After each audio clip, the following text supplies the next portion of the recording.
ഈ കാലഘട്ടത്തിൽ മെഡിറ്റേഷൻ മാനുഷിക ജീവിതത്തിനകത്ത് അത്യന്താപേക്ഷിതമായ ഒരു ഘടകമായി മാറിക്കൊണ്ടിരിക്കുകയാണ്.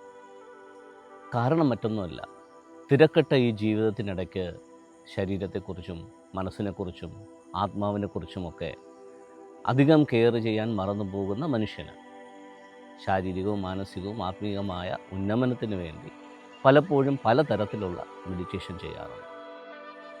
മൈൻഡ് ഒന്ന് റിന്യൂവൽ ചെയ്യുന്നതിന് വേണ്ടിയിട്ട് സ്ട്രെസ്സും ഡിപ്രഷനും സ്ട്രെയിനും ഒക്കെ ആയിട്ട് പലപ്പോഴും മനസ്സിനുണ്ടാകുന്ന അസ്വാസ്ഥ്യങ്ങൾ, ഡിസോർഡേഴ്സ്, മാനസിക പ്രശ്നങ്ങൾ, ഇതിൽ നിന്നൊക്കെ ഒന്ന് മോചനം ലഭിച്ച് ഒന്ന് കാമൻ ക്വയറ്റായി മാറുന്നതിന് വേണ്ടിയിട്ട് മൈൻഡ് മെഡിറ്റേഷൻ എന്ന് ഒത്തിരി പേർ ചെയ്യുന്നുണ്ട്. പക്ഷെ ഞാൻ നിങ്ങളോട് ഇൻട്രൊഡ്യൂസ് ചെയ്യാൻ ആഗ്രഹിക്കുന്ന, നിങ്ങളോട് പറയാൻ ആഗ്രഹിക്കുന്ന മെഡിറ്റേഷൻ എന്ന് പറയുന്നത് യോഗ പോലെയുള്ള ശരീരത്തിന് വേണ്ടിയിട്ടുള്ള മെഡിറ്റേഷൻ അല്ല. ഇന്ന് കണ്ടുവരുന്ന റിലാക്സേഷന് വേണ്ടിയിട്ടുള്ള മൈൻഡ് മെഡിറ്റേഷനുമല്ല. മറിച്ച് ശരിക്കും ഈ പ്രപഞ്ചത്തിൻ്റെ നാഥനായ, സൃഷ്ടാവായ, പ്രപഞ്ചശക്തിയായ ആ ഈശ്വരനുമായിട്ട്, ആ ദൈവവുമായിട്ട്, ആ പരമ ആത്മാവുമായിട്ടുള്ള ലയനം സംഭവിക്കുന്നതിന് വേണ്ടിയിട്ടുള്ള സ്പിരിച്വൽ മെഡിറ്റേഷനെ കുറിച്ചാണ്.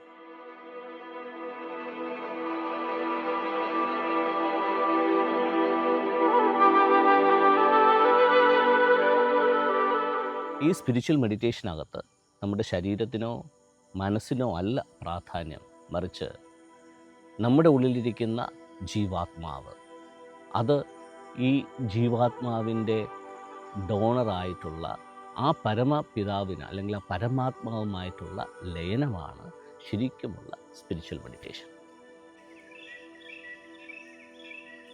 ഒരു മനുഷ്യൻ തൻ്റെ ശരീരത്തിൻ്റെ റിലാക്സേഷന് വേണ്ടി, റിജുവനേഷന് വേണ്ടിയിട്ട് എടുക്കുന്ന ബോഡി മെഡിറ്റേഷൻ ബോഡിക്ക് മാത്രമാണെങ്കിൽ, മൈൻഡ് മെഡിറ്റേഷൻ മൈൻഡിൻ്റെ റിലാക്സേഷന് വേണ്ടിയിട്ട് മാത്രമാണെങ്കിൽ, ഒരു സ്പിരിറ്റ് മെഡിറ്റേഷനിൽ കണ്ടിന്യൂ ചെയ്യുന്ന ഒരു വ്യക്തിയെ സംബന്ധിച്ചിടത്തോളം അദ്ദേഹത്തിൻ്റെ മൈൻഡിനും ശരീരത്തിനും ഒരുപോലെ റിനോവേഷൻ സംഭവിച്ചുകൊണ്ടേയിരിക്കും എന്നുള്ളതാണ് വസ്തുത. സോ എപ്പോഴും സ്പിരിച്വൽ മെഡിറ്റേഷൻ ഈ 3 ഭാഗങ്ങളെയും പെർഫെക്റ്റായിട്ട് സൂക്ഷിക്കാനായിട്ട് ഒരു വ്യക്തിയെ സഹായിക്കും. സ്പിരിറ്റ് മെഡിറ്റേഷനകത്ത് ലയനം സംഭവിച്ച് ആ ആസ്വാദനം അനുഭവിക്കുന്ന ഒരു വ്യക്തിയെ സംബന്ധിച്ചിടത്തോളം അത് വാക്കുകൾ കൊണ്ട് വർണ്ണിക്കാൻ പറ്റാത്തതിനും അതീതമാണ്.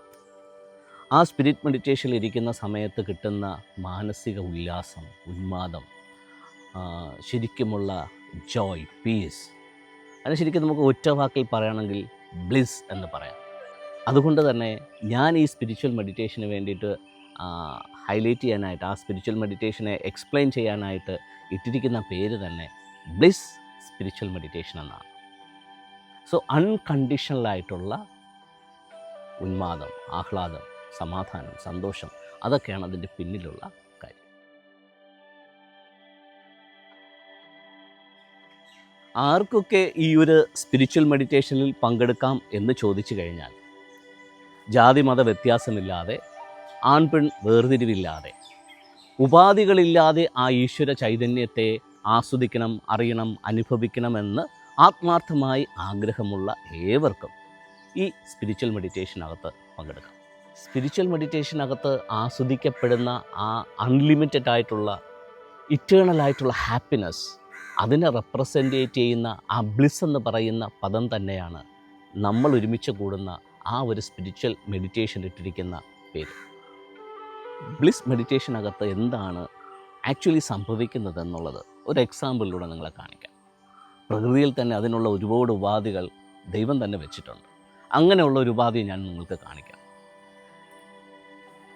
ഈ ഒരു മരം നിങ്ങൾ കണ്ടേ, നല്ല വലിപ്പമുള്ള, നല്ല പൊക്കമുള്ള, നല്ല കാതലുള്ള, നല്ല സ്ട്രോങ് ആയിട്ടുള്ളൊരു മരം. ഇതിനെ നമുക്ക് പരബ്രഹ്മമായിട്ട്, പരമാത്മാവായിട്ട് അസ്യൂം ചെയ്ത് കഴിഞ്ഞാൽ, ഇതിൻ്റെ കൂടെ അരശെന്ന് പറയുന്ന ഒരു വൃക്ഷം ഇങ്ങനെ ചുറ്റിപ്പിണഞ്ഞ് അതിൻ്റെ വേരുകളെല്ലാം ഇതുമായിട്ട് കൂടിക്കലർന്ന് ഒറ്റ മരം എന്നുള്ള രീതിയിൽ അങ്ങനെ നിൽക്കുകയാണ്. നമുക്ക് സൂക്ഷിച്ച് നോക്കിയാൽ മാത്രമേ ഇത് 2 മരങ്ങളാണ് എന്നുള്ളത് വേർതിരിച്ചറിയാൻ പറ്റത്തുള്ളൂ. 2 മരങ്ങളാണെങ്കിലും ഒരുമിച്ച് വേർതിരിക്കാൻ പറ്റാത്ത രീതിയിൽ ഒന്നായി വളർന്ന് പന്തലിച്ചിരിക്കുന്നത് പോലെ ആ ഒരു വണ്ണസ്സാണ് ശരിക്കും സ്പിരിച്വൽ മെഡിറ്റേഷനകത്ത് സംഭവിക്കുന്നത്?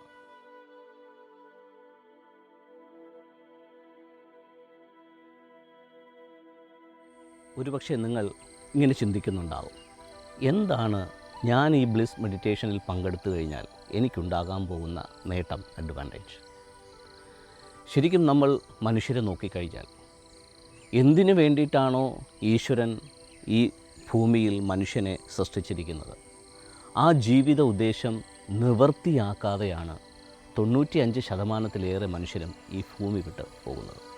സോ നിങ്ങൾക്ക് ഈ ബ്ലിസ് മെഡിറ്റേഷനിലൂടെ ഭൂമിയിൽ നിങ്ങളെ സൃഷ്ടിച്ചതിൻ്റെ പിന്നിൽ ദൈവം ആഗ്രഹിക്കുന്ന നിങ്ങളുടെ ലൈഫ് പർപ്പസ് എന്താണെന്ന് മനസ്സിലാക്കാനും അത് നിവർത്തിക്കുവാനും ഇതൊരു മുഖാന്തരമായി മാറുന്നു.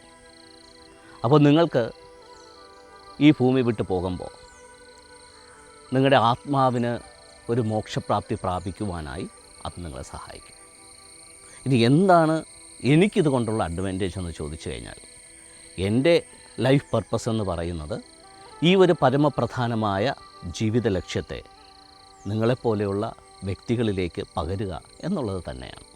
അതാണ് എന്നെ സംബന്ധിച്ചിടത്തോളം എൻ്റെ മോക്ഷപ്രാപ്തി.